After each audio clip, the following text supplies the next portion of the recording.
Katuli wano ku Queen Elizabeth tukuli wano tuwano ku Kazinga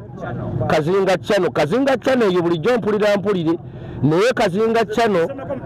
oli yagisomako mu P5 kiko naye Kazinga chano batugambye ekyagifuula Kazinga chano connectinga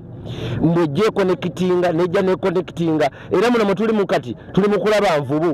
envubu ziri wano waliwo ndowooza olengera embogo ziri wano kuliko obunyonyi mbadde wano nendaba akabizi nengane bannanga akabizi ko omunsiko waliwo embaata kabuzi era bw'otulala olaba mbaata kabuzi era tuli wano ku boat cruise bali mu kututambuzaamu nga twongera okwetegereza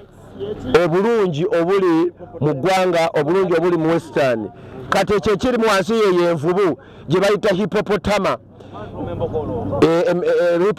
kati ate ziri oyinza okulowooza nte naye ezo ze bayita embogo zezo zolaba zakulanga ente ezo zembogo kati ate waliwo n'obunyonyi ndowooza obunyonyi mubulengera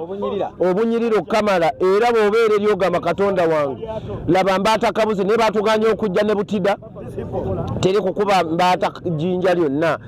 era tunyumiddwa nnyo mu western nti western erina ebyobugagga bungi naddala ebyobulambuzi tuli mu kutambula ekyatuleese wano twagala okumanyisa bannayuganda obugagga obuli mu byobulambuzi abazungu bava eri ne basasula ssente nnyingi ne bajja ne balambula ne batutwalako amagezi ne batutwalako ebyokuyiga bingi nnyo so tulowooza nti amasomero gandibadde gafaayo nnyo naddala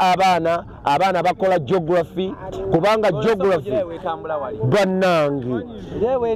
bannange oba eno nsajja oba nkazi sooka ogirabe ekintu ekyo munaye bulijjo nkirabira ku TV baŋŋamba kirina oluba kyekikyasinza okuba n'oluba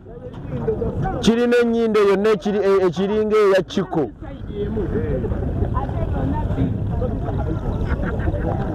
naye nga ziriko enkwagulo